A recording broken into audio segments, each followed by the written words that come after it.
ილანშვიდობის საქართველოს მოგესალმებით. კალმისა და ფურცლის შრიელი დღეს კლავიატურის კაპუნმა შეცვალა. ხელით დაწერილი ცრემლით დასველებული სასიყვარულო წერილების ნაცვლად კი უბრალოდ შრალ SMS-ებს ვაგზავნით. რამდენად პოპულარულია დღეს ხელით წერის კულტურა. ქართული კალიგრაფიის შენარჩუნებისთვის და პოპულარიზაციისთვის ტარდება კონკურსი, რომლის გამარჯვებულებსა და ფინალისტებს ხელნაწერთა ეროვნული ცენტრი 20 თებერვალს დააჯილდოვებს. და მივესალმები ჩვენ სტუმრებს, ბუბა კუდავა, ხელნაწერთა ეროვნული ცენტრის დირექტორი, ნონა დავითაია, კონკურსის ფინალისტი, ჩემი მასწავლებელი კალიგრაფიის და დავით მაისურაძე, უკვე პროფესიონალი კალიგრაფი, რომელიც უკაცრავად გიორგი. ესტუმარი არ გეგონოთ, უბრალოდ ესპანურად მოვაწყარდე. არა, ქართულად. მადლობა იმისთვის, რომ ხართ დღეს ჩვენ გაცემ სტუმრები. ბატონო ბუბა, მეხუთე წელია იმართება კალიგრაფიის კონკურსი. რა შედეგებია ამ 5 წლის მანძილზე? უფრო სხვა კატეგორია მოდის, თქვათ, უფრო გამოცდილები, ახლები რამდენად ემატებიან? დიახ, 5 წელია ზედიზედ ხელნაწერთა ეროვნული ცენტრი განათლებისა და მეცნიერების სამინისტროს მხარდაჭერით ატარებს ამ კონკურსს. შეიძლება ითქვას, რომ ეს არის ცენტრალური ღონისძიება ამ სფეროში, საერთოდ კალიგრაფიის დარგში. და ჩვენი თავდაპირველი მიზანი სწორედ ეს იყო და მართლაც გაამართლა ამ კონკურსმა, რომ გამოვლინდა ის თაობა, რომლებიც გაცილებით სერიოზულად მოეკიდა ამ დარგის განვითარებას, ვიდრე ადრე ხდებოდა. ფაქტობრივად თითქმის არ იყვნენ კალიგრაფები, ერთეულები იყვნენ მხოლოდ.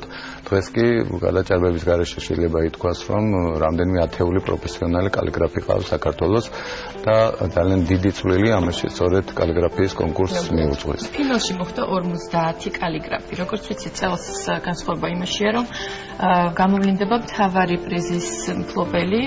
ზოგადად რას მისცემს ამას რას მისცემს ეს გამარჯვებულს? დიახ, კონკურსი ტარდება რამდენიმე ტურად, 3 ტურად. როგორც წესი, პირველ ტურში იღებს მონაწილეობას დაახლოებით 1000, ხან კი 1000-ობით კონკურსანტი. დიახ, ნიშნავს, რომ ინტერესი მაღალია. დიახ, ჩვენ თავიდან არ ველოდით ასეთ ინტერესს, მაგრამ საბედნიეროდ ქართული დამწერლობის მიმართ ყოფილა განსაკუთრებული დამოკიდებულება ჩვენ საზოგადოებაში, განსაკუთრებულად გასაგები მიზეზების გამო აქტიურობენ სკოლის მოსწავლეები და აი ამ შემდეგ ტურებში დავალებები ნელ-ნელა რთულდება და შესაბამისად ფინალში გადადის ხოლმე რამდენიმე ათეული. შეიძლება ახსოვთ, პირველი ეტაპი რა არის და რა არის? პირველი ეტაპი არის, რომ ძალიან ზოგადია დავალება, რომ დაახლოებით განსაზღვრულია მოცულობა, ამ მოცულობის ტექსტი გამოგზავნოს მხედრული შესრულებული, ესეც ხაზი უნდა გაუსვათ, რომ ამ ეტაპზე კონკურსი მხედრულში ტარდება, თუმცა მომავალში გადავწყვიტეთ, რომ ასომთავრულის და ნუსხურის ელემენტებით შემოვიტანოთ, შეიძლება შემდგომ ტურებში და ამ შემდეგ ჟიური არჩევს გამორჩეულ ნიმუშებს, გადაყავს შემდეგ ტურში, შემდეგ ტარდება შეხვედრები, რაღაც დავალებები კიდევ უფრო რთულდება, არა მარტო უნდა გადაწეროს ლამაზად ესა თუ ის ტექსტი კონკურსანტმა, არამედ უნდა ტექსტის ორგანიზება მოახდინოს, ძალიან დიდი მნიშვნელობა აქვს, თქვათ, ერთი არის როგორ არის შესრულებული, როგორი კალიგრაფიით, მაგრამ მეორე არის როგორ ჰარმონიულად არის ეს განლაგებული გვერდზე, დაშორებები როგორ არის არშიები და თქვათ დიახ, მთლიანობაში. ძალიან ხშირია ასეთ შემთხვევები, როდესაც არაჩვეულებრივი კალიგრაფიაა, მაგრამ სამწუხაროდ ვერ გრძნობს გვერდს ვერ გრძნობს კონკურსანტი და მე პირველად ნახე ნაწერი, რომელიც წრეზე შეიძლება იქნება გვერდი. გადაწყვიტა რომ მოვსინჯო ძალების სწორ თამაში, მაგრამ მანამდე მოდით ნახოთ. მე შენ ნაჯახირები ვნახე აქ შემთხვევაში. დაწვალები. ნუ აჩვენეთ ამას საზოგადოებას. ასოციაციას ვნახო. მოდით ნახოთ ქუჩის გამოკითხვა. მანამდე ნახოთ გამოკითხვა, ნუ მიაქცევთ ამას ყურადღებას. ნახევარ საათი მქონდა მე სასწავლებლად და ნახავთ უკვე როგორი სრულყოფილი ნაწერი იქნება. რაღაც 2 წუთში ნახავთ ამას, მანამდე კი ნახეთ ქუჩის გამოკითხვა იმისთვის, რომ გაიგოთ რამდენად ხშირად წერს საზოგადოება ხელით. ხელით რამდენად ხშირად წერთ? რა თქმა უნდა, ხშირად ჩემი ასაკიდან გამომდინარე. ბლოკნოტში, კახაბერზე. რომ მიყვარს წერა. თვეში 3 ჯერ. რა ის უკავშირდება ეს სასიყვარულო გზავნილებს? არა, გამოცდებს. მაგისტრანტი ვარ და შესაბამისად თემას ხელით ვამუშავებ ახლა უკვე. კომპიუტერთან ვარავის 3 საათი დღეში ვეჭვები. ხელით წერთ კომპიუტერთან ყოფნის დროს? ანუ კლავიატურით ხდები და იმას ვგულისხმობ. თითქმის ყოველ დღე. უკვე იშვიათად. რამ განაპირობა? კომპიუტერმა. ძალიან ხშირად წერ. ავიც თქვის ესეთი პროფესია ვაკეთე, არ ვიცი. რა პროფესიის? წერალი ვარ. რასაც წერა, ყველაფერს არ წერა. დღეში 3-ჯერ 4-ჯერ. თვეში 3-ჯერ 4-ჯერ. ძალიან ხშირად წერილ, მაგრამ კალიგრაფია უკეთესი მაქვს. საერთოდ რაც კომპიუტერი ვარ დამწერია ხელით. დიდი ხანია ძალიან. 1-3 წელი მოის. მასტერკლასი იწყება, წრეზე აპირებ ანიზო წერა. ძალიან რთულია იცი წრეზე. თვითონ კალამი არის ცოტა ისეთი, შენ ჩვეულებრივი გვაქვს გიორგი ქორქია უფრო რთული კალამი წეროს. მასტერკლასი ჩამიტარე. მოდი ბანახე. როგორც ეს კალამი არის რაც ხვანაერი, ხო? ეს კალამი სპეციალური კალიგრაფიული კალამია, ბრტყელი წვერი აქვს და თავარი საიდუმლო ამის ის არის, რომ ვერტიკალური და ჰორიზონტალური ხაზების სისქე არის განსხვავებული ერთმანეთისაგან. მე მგონი თავარი საიდუმლო ის არის, რომ უბრალოდ ასეთი კალმით შესრულებული თან ლამაზიც გამოდის, იმიტომ რომ ხელიც უნდა რა თქმა უნდა. არა, ხელიც უნდა, მაგრამ პროპორციებს რაღაც მომენტში იცავს თავისითაც, რადგანაც ესეთი განიერი კიდია. კი ბატონო. ეს მართალია. ამ კალმით იწერებოდა მაგალითად ნუსხური ძველი ქართული ნუსხური და ასომთავრული. გოთურ შრიფტსაც. გოთური შრიფტიც ასე იწერება ლათინურით ბევრი. აი მაგალითად რამე თქვენ სახელს დავწერ. ნუსხური სტილში მაგალითად დღევანდელი ხედრულით დავწერ, მაგრამ ნუსხური სტილში.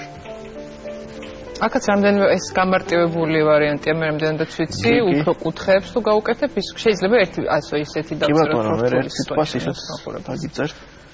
საკმაოდ ესეთია. უნდა დააწვო ხო მაგრად როგორც ხდები? მაგრად უნდა დავაწვეთ, რომ აი ეს ზუსტად უნდა ედოს კი არც მარჯვნივ და არც მარცხნივ. აჰა. ამ ვერ მივწდი და. ანი, შენთან რა ხდება? თავხედი ვიქნები, ეტო შემოდაროთ თქო, მაგრამ უნდა შეერთდეთ. ნუ ეს წრეზე წერა რა პრინციპია შეიძლება ახსნათ? ზოგადად აი რა სპეციფიკასთან არის დაკავშირებული წრეზე წერა. მე ამასობაში გავაგრძელებ გალამაზებას. იყოს, ამიტომ ორად უნდა გაიყოს წრე, როგორც ამ შემთხვევაში. დიახ, როგორც ამ შემთხვევაში ხედავთ და ასოებით იცვლება უკვე მოცულობაც, ხაზიც, ყველაფერი. ანუ გაცილებით რთულია საწერად, იმიტომ რომ ტექსტი არასდროს არ იცის და მთავრდება და წრეც არ შეზღუდული ხარ ვიდრე ჩვეულებრივი წერის დროს. მაგრამ შედეგი უფრო საინტერესო და ლამაზი არის. მაგრამ ამ შედეგს ნამდვილად ჭირდება გალამაზება და მოდი ნონი დამეხმარე. საკმაოდ რთული ყოფილა თქვენ წერთ არაჩვეულებრივი, ანუ ჩვეულებრივი კალმით არ წერთ, ხო? ეს არის მეონის კალამი, ხო, რა თქმა უნდა, ძალიან რთულია. ეს შედის კონკურსის პირობებში, რომ თქვა უნდა იყოს შესრულებული და სხვადასხვა კალმით შესრულებული. პრინციპზე უნდა ვკითხოთ კრიტერიუმები. არა, ჩვენ ვაძლევთ წერის საშუალებებს, ასე ვთქვათ, ურიგებთ კონკურსის დროს, თუმცა კონკურსანტებს აქვთ უფლება მოვიდნენ თავიანთი, ასე ვთქვათ, საშუალებებით და ხშირად აი მთელი სტუდია აქვთ ხოლმე მოწყობილი კონკურსის დროს იმდენი რამ მოაქვთ ხოლმე. მაგრამ ვისვალე და გამოვიდა ეს. მე რომ ცადე პირველად მეც არ გავამსვლი ასე. ხა სიმეტრია დაცულია ხო ბუბაჭკერად? როგორც ჟიურის წევრი შემიძლია ფინალში ვერ მოხდებოდი, მაგრამ მეორე ტურში გადავიდოდა. ნუ დასაწყისისთვის ანი გაჯობა გიორგიმ შეგვიძლია. ხოლები ცდილობენ კონკურსში მონაწილეობას გერმანიას წარმოადგენენ ამ შემთხვევაში, მაგრამ სხვათა შორის აქვე უნდა აღინიშნოთ, რომ ემიგრაციაში მყოფი ადამიანები, ისევე როგორც კონფლიქტურ ზონაში მცხოვრები და მსჯავრდებულები ამ კონკურსში იღებენ მონაწილეობას, უბრალოდ მიიღეს, რაც განსაკუთრებით მნიშვნელოვანია. დიახ, შეზღუდული არის მხოლოდ ქვედა საკობრივი ზღვარი, მე-7 კლასის სკოლის მოსწავლეებიდან დაწყებული, ნებისმიერ მსურველს აქვს უფლება მიიღოს მონაწილეობა. არა აქვს მნიშვნელობა საქართველოს მოქალაქე იქნება, არ იქნება მოქალაქე, ეთნიკური უმცირესობები. საკმაოდ სხვათა შორის ეთნიკური უმცირესობები ძალიან აქტიურობენ და ძალიან გვიხარიან მისასალმებელი. დიახ, და მათთვის აი განსაკუთრებული პრიზები გვაქვს ხოლმე. მარნეულიდან, გარდაბნიდან, ნინოწმინდიდან, არჩეულებრივი ნიმუშები არის და არაფრით არ ჩამოუვარდება სხვათა შორის ეთნიკურად ქართველების ნამუშევრებს ხშირად. კონკურსანტები აფხაზეთიდან სამწუხაროდ ქართული ანბანი არ ისწავლება სკოლებში. ქართული არ ისწავლება დიახ სკოლებში და პირველი შემთხვევაა რომ კონფლიქტური ზონიდან იღებენ მონაწილეობას, ასევე პირველი შემთხვევაა წერს კონკურსში, როდესაც მონაწილეობა მიიღეს მსჯავრდებულებმა და პრობაციონერებმა. რაც ძალიან სასიამოვნოა და მომავალში დათმობებული ვართ კიდევ უფრო დიდი იქნება ინტერესი. Ბუბა, მინდა გკითხოთ, აი, კალიგრაფია, როგორ შეიძლება ეს პროფესია მარკეტინგული კუთხითაც გამოვიყენოთ? აი, ეს შეიქმნეს ეს სტერეოტიპი, რომ არ არის პრაქტიკული, რა დროს ხელი წერა ამ ეპოქაში. აი, თუნდაც დათოსთან მქონდა საუბარი შრიფტის შექმნაზე. როგორც ვიცი, მიმდინარეობს ამაზე მუშაობა. აპირებ რომ შექმნა საკუთარი შრიფტი, რომელიც შესაძლოა დაიმკვიდროს საკუთარი შრიფტი უკვე შექმნილი მაქვს, მაგრამ სხვა შრიფტებზეც მუშაობ.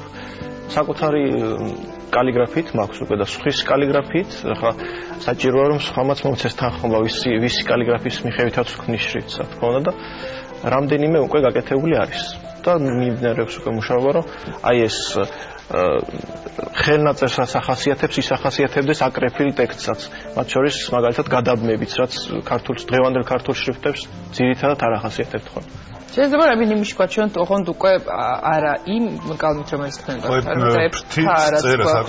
წარმოდგენილი მე ვცადე და მართლა ძალიან რთულია მივაწოდოთ ხო თით წერა რთული არის იმდენად რამდენადაც ეს ყოველი ასოციაციის დროს ჩავაცვლელაში თან ქაღალდის სხვა არის კი ადრე ეტრადზე წერდნენ რომელიც უფრო მოსახერხებელი იყო ასეთი მეილისთვის ხევადი მეილისთვის და ეს რა მოვაწრო ზედაფურცელი ხო ჯობია რომ ახალ ფურცელი მანდ კი ბუბა ვიკითხავ გამოფენაზეც ანუ ეს არ იქნება უცებ რომ მხოლოდ გამარჯვებულების დაჯილდოება კიდე რა გველოდება როგორც წესი გამარჯვებულების დაჯილდოებასთან ერთად ხდება გამოფენა ნიმუშების საკონკურსო ნიმუშების და ძველი კონკურსების ნიმუშებისაც თამამად შეიძლება ითქვას რომ ეს დარგი უკვე აღორძინების გზას დაადგა და იმ კითხვას მინდა დაუბრუნდე პრაქტიკულობასთან დაკავშირებით ისევე როგორც ხელოვნების ნებისმიერი დარგი ერთი მხრივ არის ესთეტიკა არის რაღაცა შემოქმედებითი პროცესი სასიამოვნო პროცესი ამას გარდა ყველა დარგს აქვს თავისი პრაქტიკული ნიშა ასე ვთქვათ კალიგრაფიისთვისაც ეს ერთი არის შრიფტების შექმნა რაც დღეს საკმაოდ აქტუალურია თითქმის არ აქვს კალიგრაფიული შრიფტები და აი ამის გამოსწორება დაიწყო ასე ვთქვათ დათომ სხვათა შორის უნდა დავუმატო ისიც რომ დათო შექმნილი აქვს ძალიან კარგი შრიფტები ნუსხური და ასომთავრული ეს სფერო ძალიან ცუდად არის ასე ვთქვათ ცუდი ასომთავრული და ნუსხური შრიფტები გვაქვს ჩვენ გარდა ამისა ძალიან კარგად შეიძლება ამის გამოყენება ტურისტულ სფეროში საგამომცემლო სარეკლამო სფეროში ძალიან ბევრ ქვეყანაში დღემდე ცოცხალია ეს ხელოვნება და დღემდე ხელით იწერება წიგნები რასაც თავისი მომხმარებელი ყავს განსაკუთრებულ შემთხვევებში ხშირად გადასცემენ ხოლმე ხელით გადაწერილ წიგნს ან ხელით გადაწერილ სიგელს განსაკუთრებული მნიშვნელობის დოკუმენტები ხშირად ხელით იწერება ან ხელით ფორმდება ასე რომ ძალიან ბევრ სფეროში შეიძლება გამოყენება. და ეს ნამუშევარი ძვირფასია ამ სიტყვის სრული მნიშვნელობით. დიახ, და კალიგრაფიული ხელოვნება ჩვენი მიზანი არის რომ ნელა იქცეს საკმაოდ პრესტიჟულად და დასაფასებელი.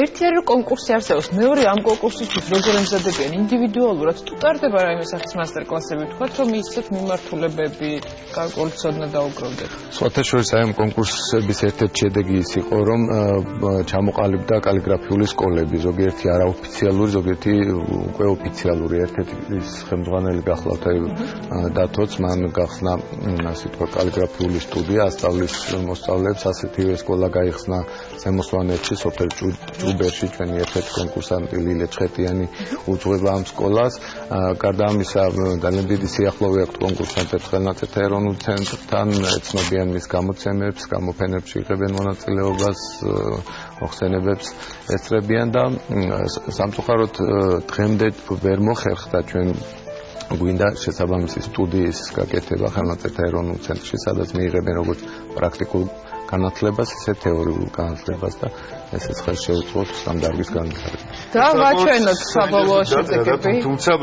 კიდევ ერთხელ ვიტყვი რომ ეს არის საკმაოდ ცუდი ქაღალდი იმისთვის რომ წერო იმპულსი. შემოვიდა გიორგი რომ ნახოთ ეს. აი ხო ქაღალდმაც არ შეგვიწყო ხელი. ხო. არანაირად არ შეგვიწყო. ვერ ვიტყვი რომ ქაღალდმა ხელი არ შეგიწყოთ ეს არის გრძნობა ნამდვილად რომ შეხედოთ. აი ანისთან ხდება ინტერესებს. მაინც გავაფორდოთ. დიდი მადლობა.